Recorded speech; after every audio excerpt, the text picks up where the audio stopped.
Oke, baik. Assalamualaikum warahmatullahi wabarakatuh. Ya, selamat siang untuk mahasiswa semuanya yang saya banggakan. Jadi, gimana kemarin sebelumnya sudah ujian semester? Apakah lancar? Lancar. Lancar. Ya, sebelumnya karena ini tim teaching sudah diajar oleh Prof. X dan sekarang lanjut ke saya untuk meneruskan terkait dengan materi mata kuliah pengendalian kualitas. Dan hari ini spesial karena kita akan membicarakan terkait dengan proses capability analysis. Dan di week 9 ini sebagai informasi saya juga akan refer dan tentunya kita berkenalan terlebih dahulu. Nama saya Pak Reza Aulia Akbar. Mungkin dari teman-teman ketika organisasi sudah bertemu saya tapi bisa mengenal lebih jauh. Jadi saya sebagai dosen di teknik industri, tepatnya di laboratorium sistem manufaktur. Jadi biasanya bersama dengan Bu Maria, Bu Dada dan seterusnya. Dan ini beberapa expertise saya di Human Robot Collaboration, Virtual Manufacturing, dan termasuk Quality dan Lean Six Sigma. Yang hari ini kita akan bahas bersama-sama terkait dengan mata kuliahnya. Dan beberapa pengalaman praktisi saya ada Inka dan Toyota Indonesia yang nanti akan saya coba bawakan ke kelas sehingga dari teman-teman kita bisa saling sharing dan berkolaborasi sehingga kehidupan nyata itu seperti apa untuk pengendalian kualitas terutama di quality control dan quality assurance. Sebagai informasi kita perlu mengetahui terlebih dahulu tujuan pembelajaran. Kira-kira ada yang bisa menjelaskan mengapa kita belajar kualitas? Mungkin dari Mbak Rahma. Kenapa Mbak Rahma kita belajar kualitas? Ya, make sure supaya itu aman. Aman. Oke, jadi di mata kuliah ini kita tidak hanya sekedar untuk melihat mendefinisikan sebuah kualitas dalam bentuk yang subjektif, tapi juga pentingnya ketika berhubungan dengan produk makanan dan minuman. Karena namanya kualitas, kalau nanti dasarnya itu kita tidak bisa menilai secara parameter kuantitatif, bisa bahaya kepada customer kita. Materi utama nanti ini walaupun 5, tetapi itu akan kita breakdown dari week 9 sampai 16 karena bagian saya dari setelah UTS seperti itu. Dan kita juga membahas ada mata kuliah prasyarat yaitu SI1 dan manufaktur karena memang berkaitan dengan statistik dan sistem manufaktur atau produksi. Dan media bahan ajar yang akan kita gunakan selama nanti bersama saya ada Minitab, MyITS Classroom karena RPS sudah saya upload di Classroom, nanti bisa dicek silahkan. Kemudian juga ada Excel, Google Drive. Nah, Google Drive-nya ini sudah saya tambahkan tabel distribusi statistik barangkali nanti teman-teman mahasiswa ingin akses seperti apa. Mentimeter dan YouTube untuk penugasan. Nah, di dalam tujuan pembelajaran karena teman-teman akan menjadi future industrial engineer, kita ada 5 mata kuliah ini berkaitan dengan CPMK 1 yaitu C2 Kognitif 2 untuk menjelaskan konsep industri itu seperti apa. Tadi yang sudah saya sampaikan di awal. Kedua nanti menganalisa kita secara statistik dasar seperti apa. Saya juga sudah menyiapkan beberapa eksperimen hari ini untuk kita coba. Ketiga mengaplikasikan karena sampling itu perlu. Kalau nanti kita sampel pengambilan kualitasnya salah, berarti otomatis batch-nya bisa salah, itu akan fatal. Keempat adalah perencanaan dan yang kelima kita merancang. Karena tujuan utamanya di semester 4 ini teman-teman bisa merancang lebih lanjut terkait dengan pabrik. Di kelas saya ada rules-nya. Pertama, hari tepat waktu. Jadi tolong toleransinya maksimal 15 menit. Jadi Mas Kevin besok sudah bagus, tadi sudah jam 7 kurang ya, saya apresiasi sebagai mahasiswa pertama.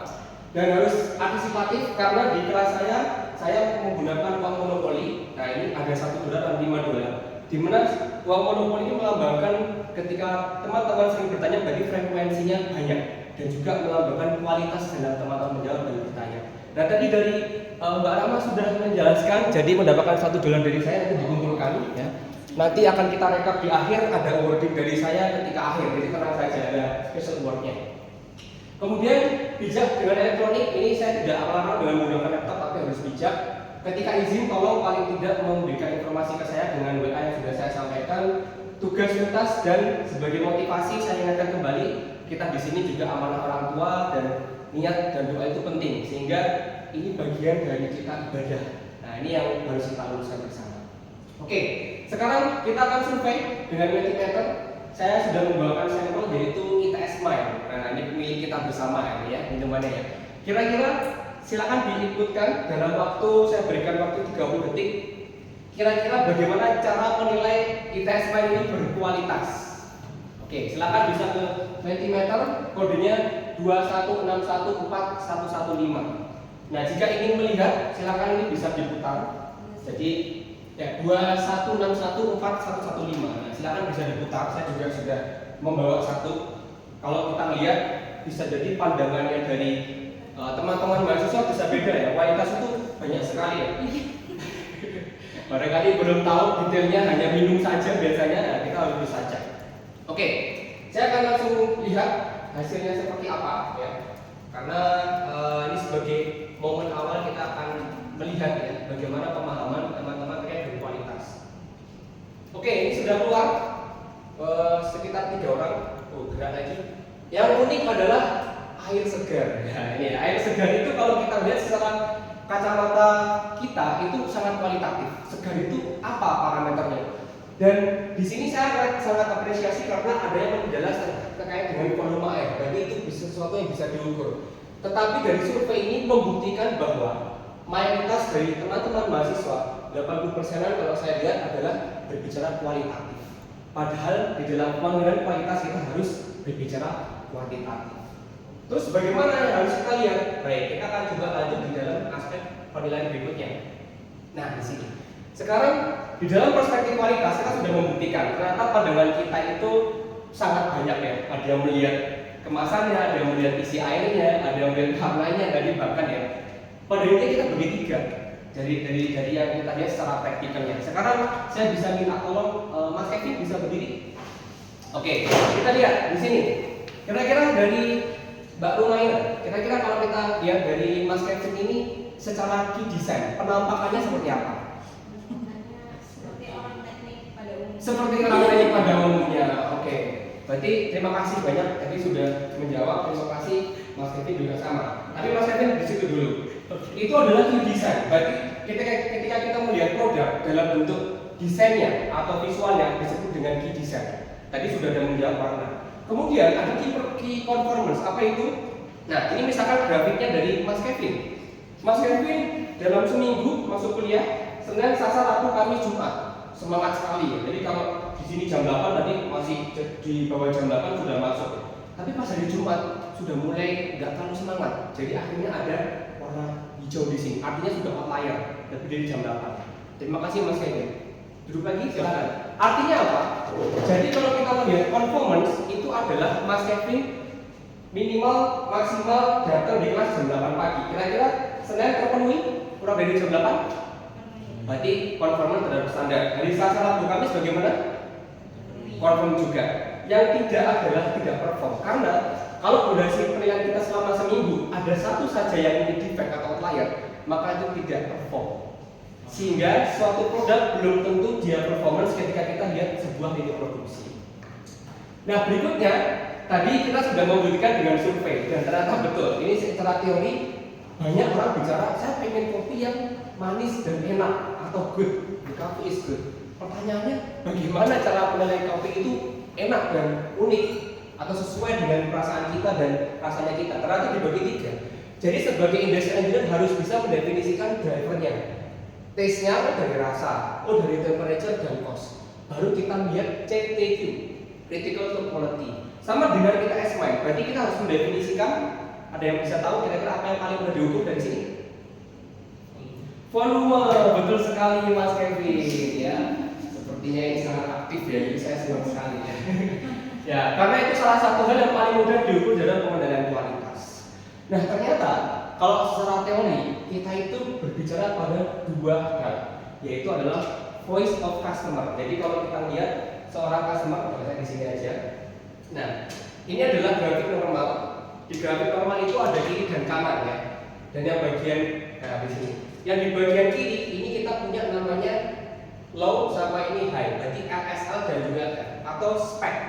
Jadi kita kalau berbicara sesuatu produk pasti ada spesifikasinya. Karena percaya atau tidak, angka nilai di situ ada berapa Mas Kevin bisa dilihat? Berapa mili di situ? 330. Kalau saya punya 10 produk seperti ini, apakah semua exactly 330? Iya. Seharusnya. Realitanya?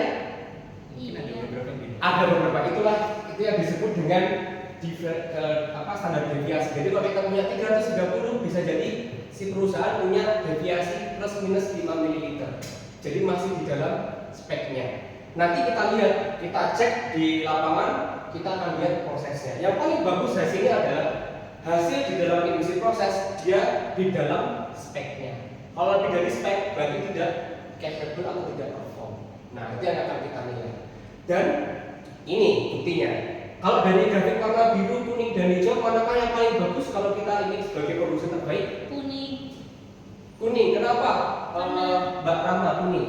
Karena dia mengikuti distribusi normal. Kalau yang itu kan terlalu etokurtik, kadang biru. Oke. Isokurtik. Oke, ini karena Mbak Rama ini sangat jago dengan data, jadi betul sekali ya grafik normal dan ini sesuai dengan spek ya. Tapi kalau saya sebagai orang industri, saya pasti akan ingin yang warna ungu, walaupun agak impossible ya, dengan divisi yang sangat kecil. Salah satu yang utama adalah di set of eksperimen. Jadi kita akan lihat sekarang.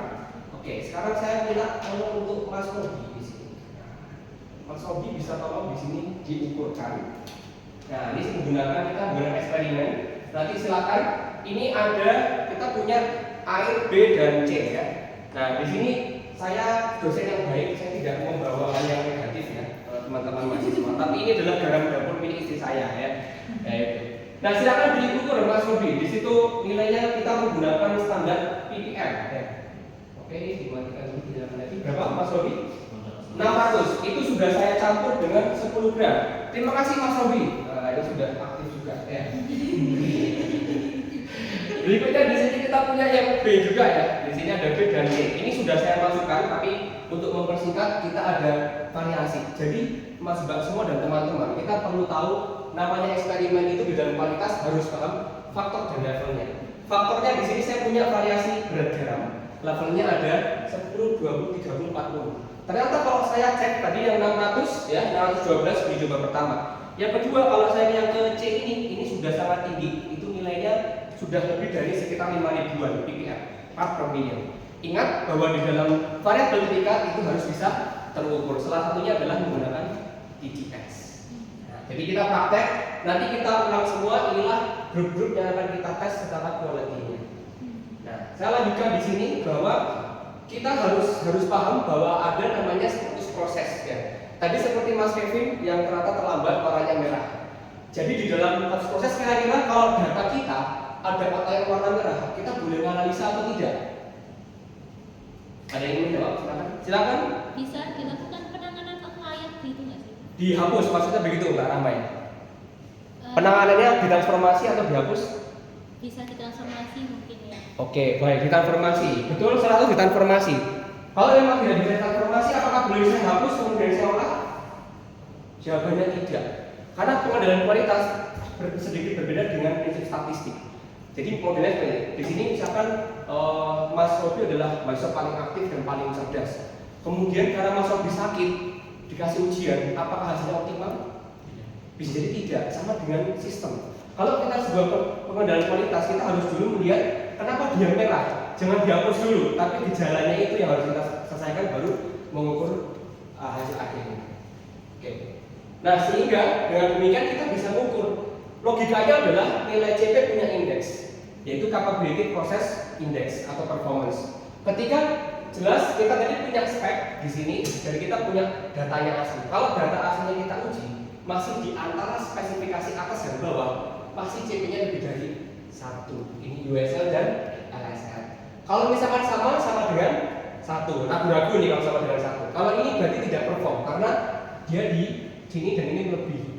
Nah, dengan demikian rumusnya simpel, yaitu spesifikasi yang diinginkan oleh customer dikurangi dibagi 6 deviasi. Ada yang tahu ini adalah namanya apa? Ini disebut dengan Six Sigma. Jadi nanti akan menyambung dengan mata kuliah kita namanya Lean Six Sigma di semester 6. Ya. Dengan demikian semuanya punya standar. Kita nanti tinggal cek. Kalau namanya safety kita harus sangat ketat sehingga ini 1,67 sehingga speknya segini prosesnya harus sangat rapi dan tidak boleh lebih dari batas di batas sekolah. Dengan demikian sebagai refleksi dan penugasan kita sudah belajar terkait dengan perspektif dari sisi kita. Ternyata quality itu banyak hal, tapi kita harus tahu di desain, performance dan conformance tadi. Kemudian kita harus sebagai teknik industri harus lihat critical to requirement-nya atau CTQ-nya dan melihat juga batas atas dan batas bawahnya. Saat ini kita tolong dihitung uangnya siapa yang paling kaya hari ini? Sepertinya Mas Kevin ya. Mas Kevin atau Mbak Rahma? Mbak Rahma berapa? $7. Mas Kevin? Berarti kita berikan tepuk tangan sebagai masa terakhir Mbak Rahma. Dan silakan bisa mengisi feedback di sini karena akan kita kalkulasi secara objektif dalam penilaian. Dan pasti karena ini awal pertemuan di 9, saya ada menanah untuk teman-teman mahasiswa, ini adalah penugasannya. Sederhana, silakan tentukan satu produk makanan atau minuman yang ada di supermarket, boleh Sakinah mungkin ya, tapi nggak harus beli, nggak boleh ngambil ya.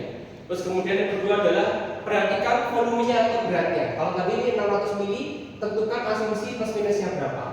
Perhitungan beratnya silakan dilakukan. Tadi saya contohkan dengan 3 meter, boleh dengan timbangannya yang ada di lab, nanti boleh pinjam. Saya sudah sebutkan ada 10 timbangan dari lab. Dan hitung rata-rata capability processor dengan Excel, SPSS atau Minita. Dan disubmit di MyITS Classroom. Itu dari saya untuk kelas hari ini. Ada pertanyaan mungkin? Ternyata tidak ada. Oh, ada pertanyaan. Oh ya. Silakan kalau ada pertanyaan untuk teman mahasiswa. Nanti setiap keaktifan juga akan saya nilai, saya berikan untuk monopoli gelarnya. Oke, silakan.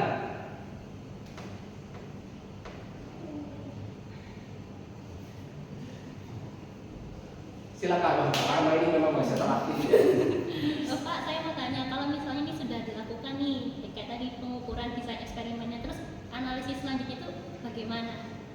Ya, terima kasih ini ya Mbak Rama ya. Jadi misalnya kita sudah melakukan pengolahan data, pada dasarnya si capability proses ini digunakan untuk media awal mendiagnosis sesuatu. Jadi kita hanya melihat ini gejalanya positif atau negatif, ada kesalahan atau kekurangan. Nantinya di dalam QC kita punya namanya quality management system. Dan sabar, kita di minggu ke-10 akan belajar itu. Jadi kalau kita lihat grafiknya di sini, ini tidak ada. Jadi pada intinya adalah ada lingkaran besar itu adalah QMS, quality management system. Di dalam QMS ada namanya QA, quality assurance. Di bawah QA, di dalam QA ada namanya quality control. Kita baru belajar yang QC-nya, yang sangat reaktif. Tapi nanti sebagai manajemen kita harus bisa melihat QA-nya untuk melihat semua sistem yang ada. Jadi kita akan mulai dari dasar dulu karena ini week 9, nanti sampai week ke 16 itu teman-teman akan lebih bisa ke QMS. Ada lagi mungkin satu lagi? Saya mungkin. Silakan, Mas Kevin. Pak Reza, apakah makanan seperti jika bonceng memang itu juga boleh dicoba? Karena kan biasanya kan kalau tadi kan seperti yang di penugasan ya ditunjukkan sama Pak Reza itu kan sepertinya makanan-makanan yang sudah kemasan ya. Kemasan ya. Nah, kayak seperti mungkin spiku, resep jadul itu kan semuanya kan memiliki apa namanya efek kadaluarsa ya, yang lumayan pendek gitu. Nah, itu apakah mempengaruhi dari proses penilaian tersebut? Ini sepertinya Mas Kevin ini sangat ambis untuk nilai ya. Oke, terima kasih Mas Kevin. Jadi kenapa saya mengarahkan untuk tugas ini itu lebih sederhana karena begini, kalau BK Ambon harganya sudah 40-50 ribu. Kita perlu 10 sampel loh Mas Kevin ini. Kalau nanti Mas Kevin punya satu diparuh 10-10 beratnya tidak sama, itu sudah tidak andal. Pengendalian kualitasnya nggak andal karena bukan karena pabriknya, tapi karena kita motongnya. Nah ini. Nah sedangkan yang kita harapkan adalah kalau kita beli Indomie itu ada yang dijanjikan berkaitan dengan berat atau volume seperti ini kan 330. Kita cek benar 330 atau enggak?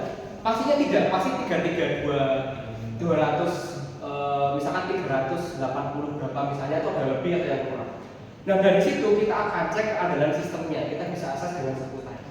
Tapi jika punya mungkin bapak ibunya jualan BK Ambon banyak dan punya quality bahwa beratnya adalah 200 gram boleh dicek silahkan, tidak ada masalah. Terima kasih.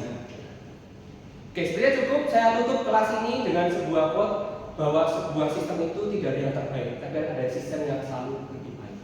Sekian dari saya. Wassalamualaikum warahmatullahi wabarakatuh.